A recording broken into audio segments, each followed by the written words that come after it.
welcome to Wide Angle this week. When intelligence officers write books, all of us clamor towards the bookstores hoping to get little nuggets of big intelligence stories, big security stories that may have brought down governments or propped up governments, as the case may be. Lessons from wars that may have been won or lost. So Vikram Sood's new book, The Unending Game, a former RNAW chief's insights into espionage, is no doubt flying off the bookshelves. In fact, if you've tried to order it off Amazon, we're quite sure that Amazon has told you they're out of stock already. We're being joined on the show by Mr. Sood, who led the RNAW in some extremely formative years, to talk about this new book. Mr. Sood, if you can tell us, this book, as I said, we pick it up to sort of look for nuggets and bits of information that may have been declassified or perhaps classified information that you might be willing to share with your readers. The book isn't really about all that. It's about the trade and the craft of espionage. You call it a craft, not a science. That's an interesting choice of phrase that you use. What prompted you to write this? Do you think our spies need a few lessons in the craft? No, I thought that, it's about time that there are perceptions about Indian intelligence, and I thought we should put the whole thing in perspective. How we grew into what intelligence agencies are today, how the other part of the world was using intelligence. It is not just that intelligence by itself is a standalone commodity or an enterprise. It's a part of statecraft. Right. It's an essential part of statecraft, and it has to fit into that scheme. So I wanted to place it there. You very clearly in the beginning, in fact in the prologue, you start with RNAW's agents and their hunt for information on Pakistan's nuclear program right from the 70s when A.Q. Khan was traveling all over Europe and the Middle East and shopping essentially with money from other countries in the Islamic world. Do you think today that Pakistan continues to remain the single biggest threat for India in terms of understanding spy networks and intelligence operations and how they operate on Indian soil? If they do, that's one question. And the second is, you make the comparison between the ISI and RNAW very early on as well, and how they have complete control over their regimes, their administrations, their bureaucracies. Do you feel that the RNAW and its agents were somehow hamstrung because we are a democracy? I'll answer the second one first. Okay. The comparison. They work in a different ethos, we work in a different ethos. Right, absolutely. For them, ISI is a part of their, shall I say, the strategic clandestine core of the Pakistan army. Then they're working like a special operational group, fighting for jihad in two countries, shall we say, simultaneously. They're doing a two-front jihad in Afghanistan and in India. In India. We are, I would describe as a classical intelligence agency, primarily devoting itself to collecting intelligence and running special ops only as an add-on. When it's required. When it's required, and well, it should be in readiness most of the time. So that is the essential difference between them. They are a strategic add-on to their systems. We are an intelligence add-on to the system. So we work differently. We have career intelligence agencies. They have chaps in and out from the army and go back. We have people coming in who stay on for years and years. Like I stayed for 30 years. A lot of us did. So there is continuity in the individual, in his experience, and what he gives back to the organization. I don't think they have that there. So in that sense, I would think they're less professional, but they're very good at their special ops, as you would know. And the first part, is Pakistan still the single biggest challenge? Pakistan, when we think of a threat, we think of an overall threat, a total threat. I don't think Pakistan is that kind of a threat to us. It's a nuisance.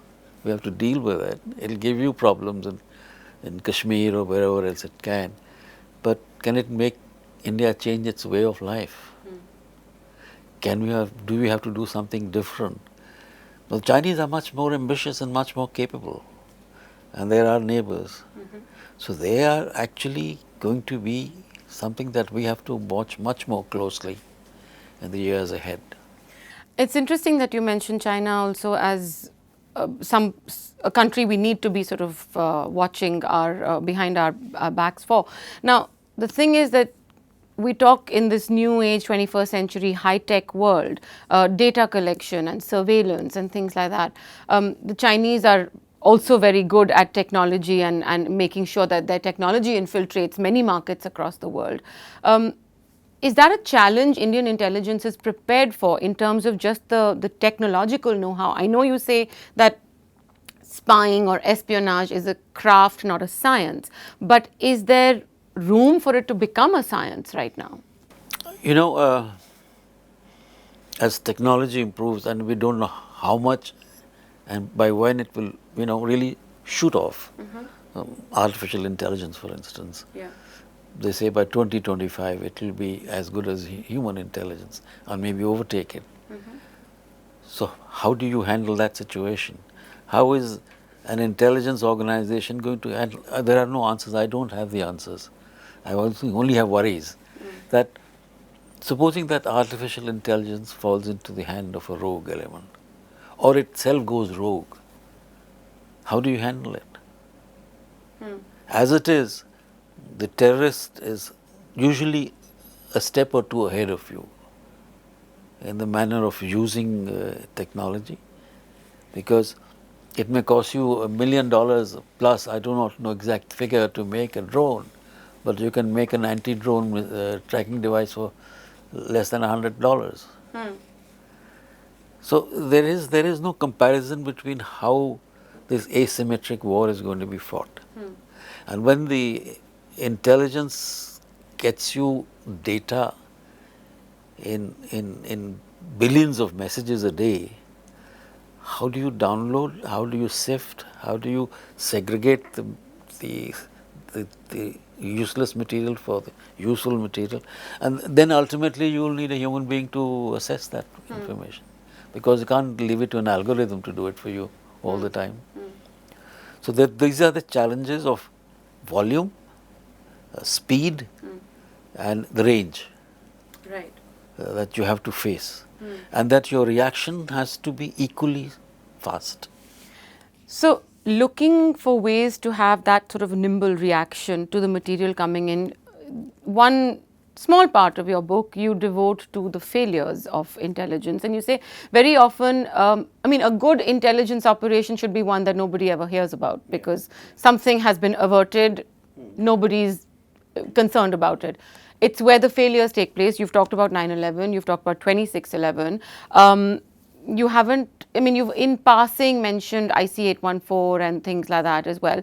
But when these failures do take place, it is that human who may or may not have processed the data that came in that's ultimately held accountable. Or is there any accountability when these failures happen? Yeah, there are two kinds of accountability, and there are two kinds of failures.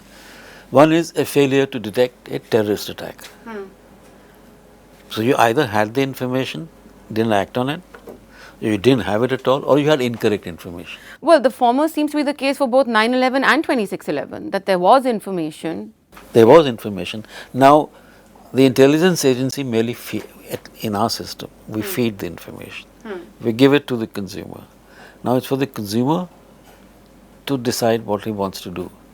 In the normal human life of our existence, if I go to a store and I don't like a product, I say I don't want it. I can change it. But in the intelligence world, the information that is given to the consumer is as is. You cannot, the consumer can't turn around and say, I discard this, get me another one. There is no another one. Right. So, when massive failures occur like 9/11 or Kargil or even IC-814, then it's a systemic failure. It's not an individual organization that is solely responsible for it. But when these systemic failures take place, what is the accountability? Because there must be some accountability. At the end of the day, innocent lives have been lost, a country has been attacked. Civilians are dealing with the tensions between states and non-state actors. Where is the accountability? Well, Is it Kargil just political? Is it just political no, accountability? the Kargil Review Committee did say that the RAW, there was intelligence failure. We had accepted that. But yes, there was a failure. Because we can't say that we knew everything, but we knew quite a bit. And if the consumers had acted upon it, then things might have been different. But we took it on our chin. That's this thing to do. What the political masters want to do with that finding is up to them. I'm not going to tell them to do A or B as an action. But when subsequently it was raked up again, that's why I wrote that, well, we had information too. And we did tell you something is unusual and different.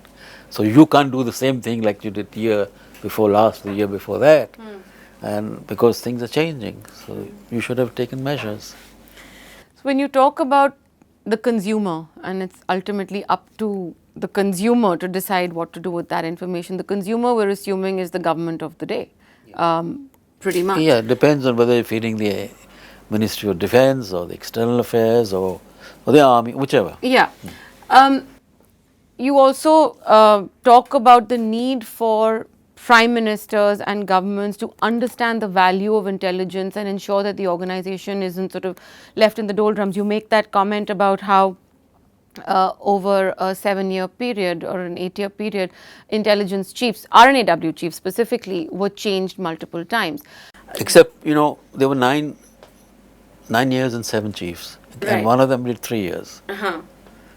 And so you're saying that something like that is unadvisable because it leads to a failure of institutional memory, no continuity. Failure of, styles, every person has Every chief has a different style of working, a different set of priorities. So you can't keep changing every year. So what was your style of working and your priorities? My theme was that I am there at the top, but I don't know everything. Therefore, I must have a team who then tells me, in their area of expertise, what is the best. And then the decision is mine. How to use that. How do you think intelligence organizations, and especially Indian intelligence, can meet the challenges of vast amounts of information in the public domain? You mentioned social media as a treasure trove, actually, if a good analyst is going to sit and look at what's going on. The flip side of that is also when there is an intelligence failure, there is that kind of public hue and cry over it. You mentioned IC 814 in this context and the public pressure that led to the release of terrorists. The third part of this question is about assets, intelligence assets when they're captured, or in the case of Kulbhushan Jadhav, India is actually looking at Vienna Conventions and how they have been denied, things like that. So it's an asset we've claimed, in a sense, by having asked for this kind of access. I think we've claimed it only as an Indian national. But what do you say to people who say, what do you say to people who say, or in the case of Sarabjit Singh or the many who sit on Jantar Mantar and Dharna, that we have been used by Indian intelligence, we've been sent across, we go and put our lives at risk, and there is no one to say that this is what we're doing. No one will fight for us if we get caught. It's a situation. It is an unfortunate situation across the world, and there are compensations, there are arrangements made for them, for their wives and families, but perhaps they don't feel it's adequate. So is there a way forward? I don't know. I suppose just open the purse a bit more. You also make that point about don't be stingy, but don't be too generous. Yeah. There's a fine line, a balance. So there is it is always a very difficult decision actually, whether I'm overpaying or I'm being too generous with him, not just monetarily, any other way. With this fellow, is he worth it or not? It's like having peace talks with somebody, you know. Should I give in now? Should I press for more? So it's a decision you take. That's why it's an art, it's a craft, it's not a science. That 2 plus 2 should necessarily make 4, sometimes it doesn't in our world. So you have to decide कि इसको दे सकते हैं कि नहीं. How do you deal with the amount of information in the public domain? It's the amount of information in the public domain and to be in competition with the media is something we have to avoid, putting the two together, because we can't compete. The media will give a story and it's wrong, it's gone. Tomorrow is another day. I've rarely seen anyone apologize for the wrong information that they put out yesterday. But we can't afford that. So anybody to say, TV पे तो आ गया, आपको नहीं मालूम. You know? And yet, that's interestingly an example you cite in the case of 2611. You talk about news reports on CNN, IBN. No, those were different reports. Yeah, those are the reports that were fed in live from the scene and picked up by the other side. No, I'm talking about reports about how there was a plot that IBN had reported it in much before 2611 and nobody picked up on it. Open source information is 90% of intelligence. Maybe even more. They're probably getting even more nowadays because there is so much available outside. So your secret information is the rest. That's what we have all this for. To get that little extra bit to complete the story. So, in your 30 years of being in RNAW and retiring as the chief of India's external intelligence organization, can you tell us a little bit about the kind of bureaucracy within in terms of recruitments, in terms of just competition, healthy or otherwise, between the Intelligence Bureau and the RNAW? Because stories are legendary. But, you know, fill us in. इसको राज ही रहने दो. Now there is, we recruit from the civil service. But there is also an RAS that recruits. Yes, but there are fewer and fewer people joining, I believe. And I think we have to now go out into the open market much more. Because however good your recruit from the civil service may be, there are a lot of drawbacks there. He is not the kind of material you would need to do the modern technology oriented intelligence collection. The mindset is different. You don't understand the intricacies of all that. Then if a civil servant joins you at the age of 25, 30, he's conceivably in our system already married with a kid or two. So you're becoming more and more risk averse, which is not what you want. You want a fellow who will step out, calculate his risks and take them. So, you know, and then he joins there, you spend 5, 7, 8 years to groom him, and then he's nearing his 2/3 way his career, finished. So you don't get maximum. You have to get them young, you get them from the universities, you've got to get them from the open market. Are you going to, you're looking at wanting to recruit more single people early on so that they're less risk averse. But do you think that now that you're talking about going out to the open market and things like that, you would consider A, more women, B, more Muslims within the intelligence network? Because that's been a thing. I mean, there haven't been Muslim officers recruited. You know, patriotism is not the sole right of anyone particular. Bureaucrat, policeman, Hindu, Muslim, nothing. And it's fine. I think we should recruit as many as from wherever you can. What you need is his mental capabilities and his skills. Whoever gives you the best, take him. So if patriotism isn't the sole domain of any one community or one individual, why is it that we haven't seen more Muslim intelligence officers? It takes time to get these things organized. But there is a will. There is a will, definitely. There were attempts made in the past also. And what is your message to the political classes when it comes to dealing with intelligence organizations, IB or RNAW? Message मैं क्या दूंगा इनको? I have no message. Apart from being strong I think- leaders, yeah.